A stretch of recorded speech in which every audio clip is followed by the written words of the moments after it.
Top of the top, everybody. So I started this series about putting out a book on a budget a couple weeks ago, and we spent a lot of time talking about our why for the most part, whether it is writing because you want to be heard, whether it's writing because you have something to say, or even just playing around with your creativity. Today, I want to do something a little bit different, something that focuses a lot more on the process of writing and getting things done. This video will be a little bit different because we're going to get into a lot of detail around specific processes for helping you write your work. We got the why out of the way. Now let's get to the work. All right, let's get to the writing. Are you one of those people who like to intuit their way through the process, or do you like to map out things before you get started?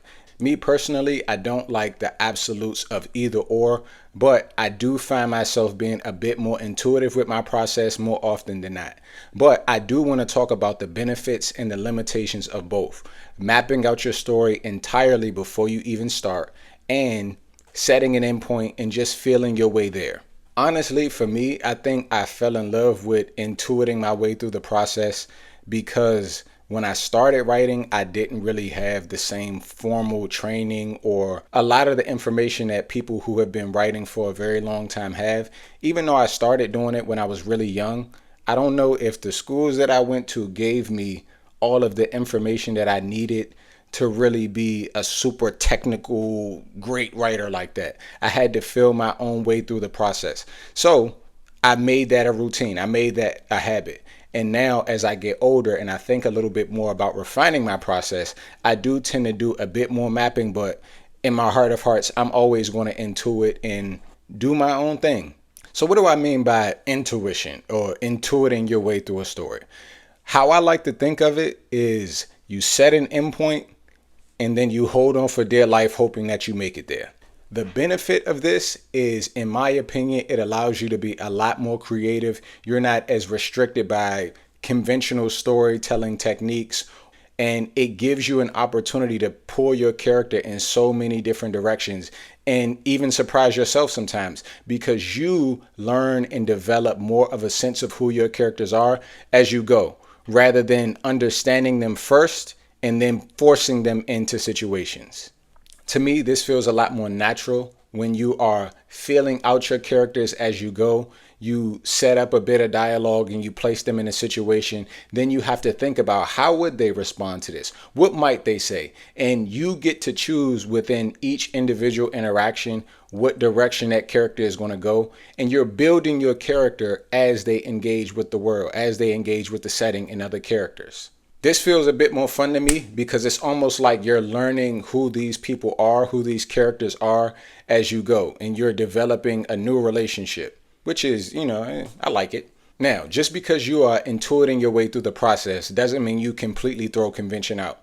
Two of the things that I like to focus on, even if I don't maintain a typical map or plot to my story, I think about the concept of a deus ex machina, and I think about the Chekhov's gun. So my Latin is a little bit rusty, but I believe Deus ex machina is God from a machine, and it essentially is describing an idea where there will be these moments in the story where things are just not supposed to work, where someone has written themselves into a box and then some magical situation just opens up, falls out of the sky and saves everybody. Something that had never been mentioned before, that white knight that nobody ever heard of, no one ever talked to, comes by and just saves our main cast and gets them to where they're trying to go. Those are examples of your Deus ex machina. You will see those everywhere. For some people, they like it because it adds a certain element of surprise. I personally don't like it because it feels very, I don't know what to do, so I'm just going to make up something. And I think that takes away from the value of the story. Good writing, in my opinion, is going to follow a progression where everything in the story makes sense.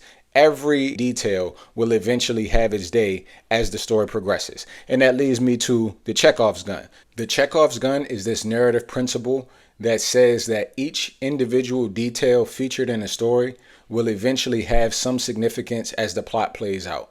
One of my favorite recent examples of a Chekhov's gun came in Once Upon a Time in Hollywood.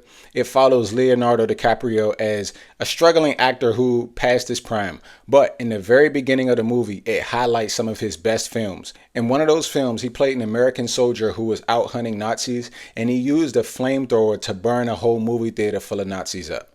Now, throughout the movie, that doesn't really matter. We follow a struggling actor just trying to make his way back into Hollywood.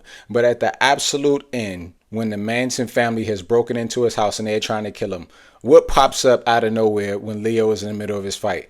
That same flamethrower that he used on those Nazis.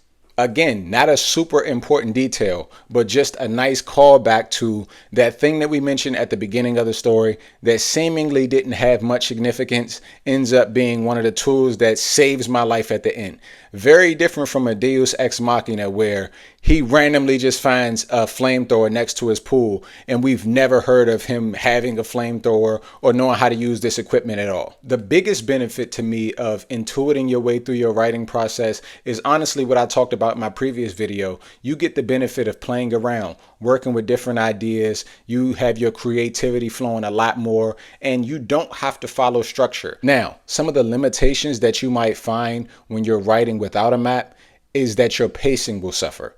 I know this from my own work, and I've seen it with a lot of other people's work as well. The reason I would argue the pacing suffers is because you get into these pockets of really trying to understand your character, but because you have to write out your character to understand who they are, sometimes you write things that don't necessarily matter for the story itself.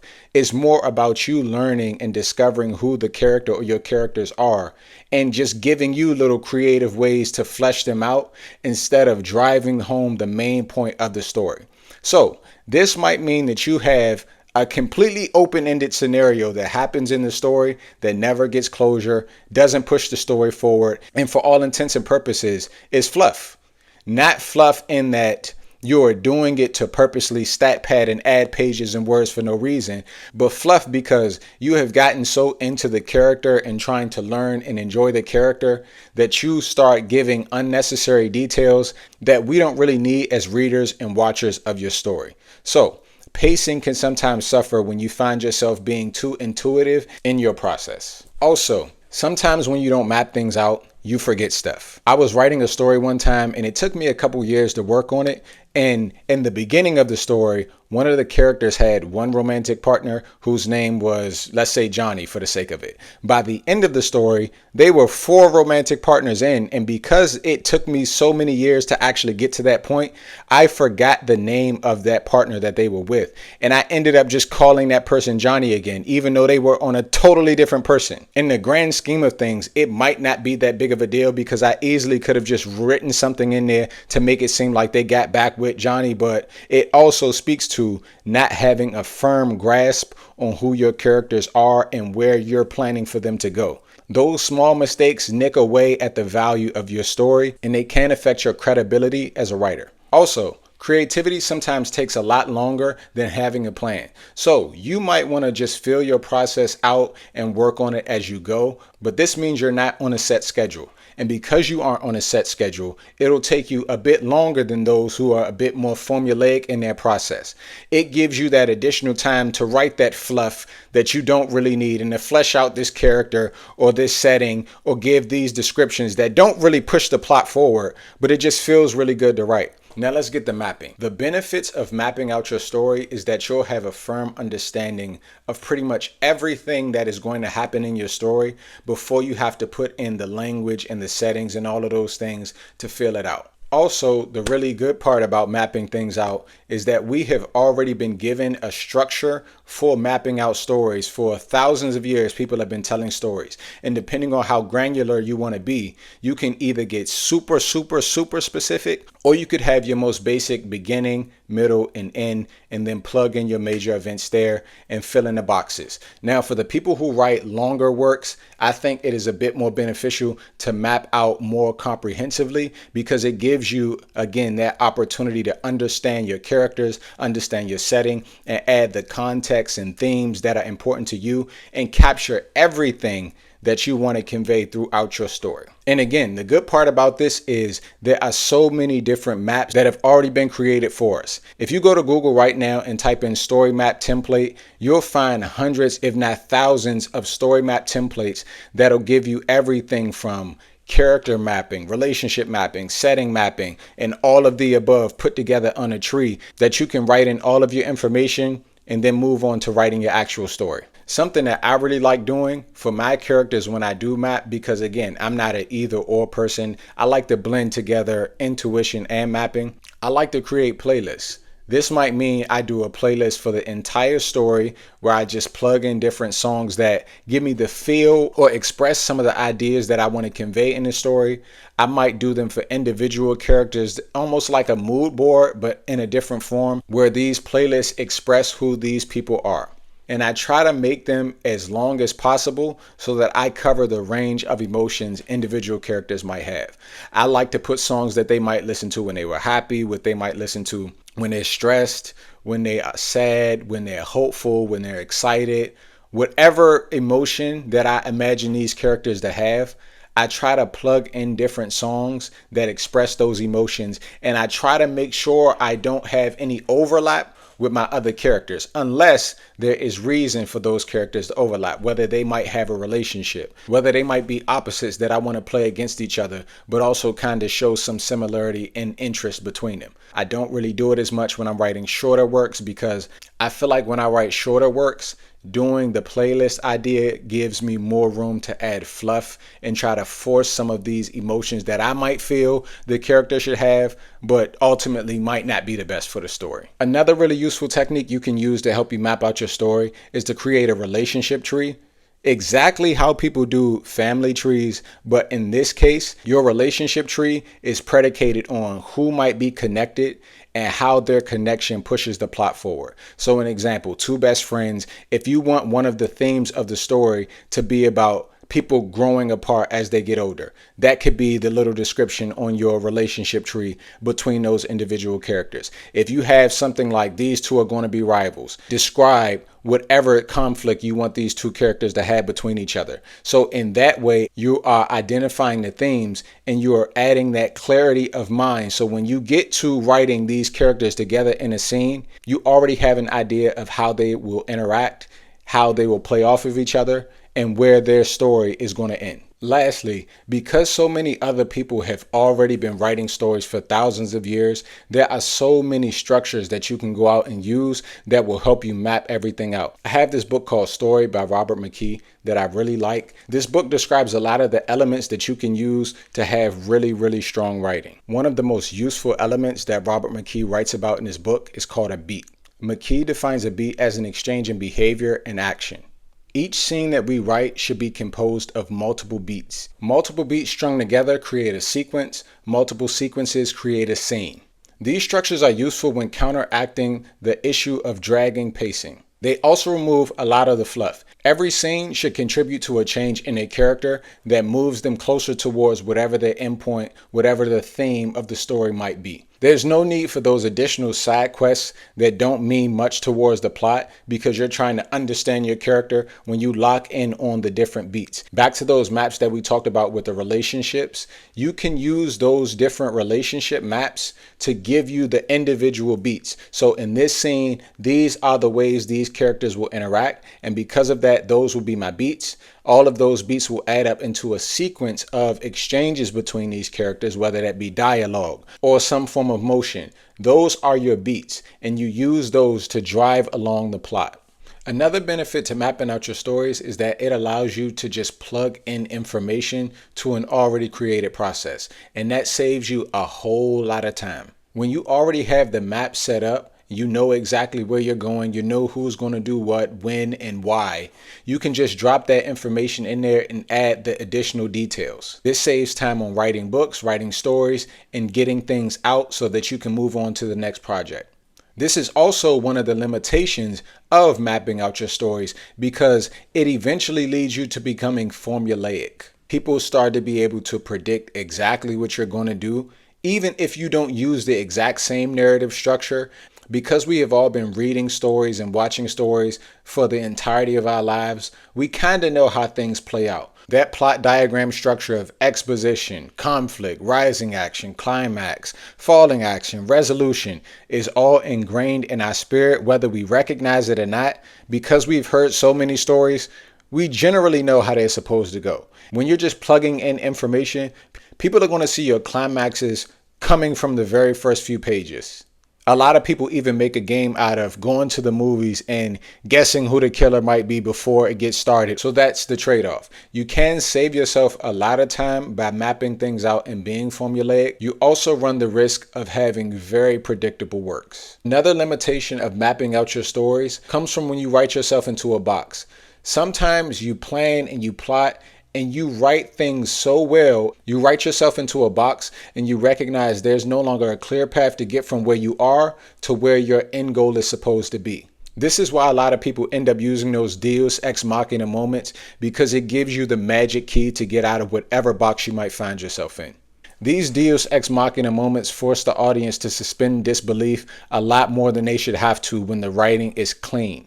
Margaret Atwood has a really good short story about this called Happy Endings. I really like the short story. You should check it out. In Happy Endings, we get a dozen scenarios where things start off good, we get thrown into an impossible situation, and somehow things still turn out the exact way that we would want them to. Despite not making any logical sense whatsoever, it always ends in a happy ending. In my opinion, this was her way of pushing back against all of these writers who find themselves in boxes and then trick their way out of it by using these Deus Ex Machina moments. And lastly, I think mapping out stories sometimes can take some of the fun away from exploring your ideas.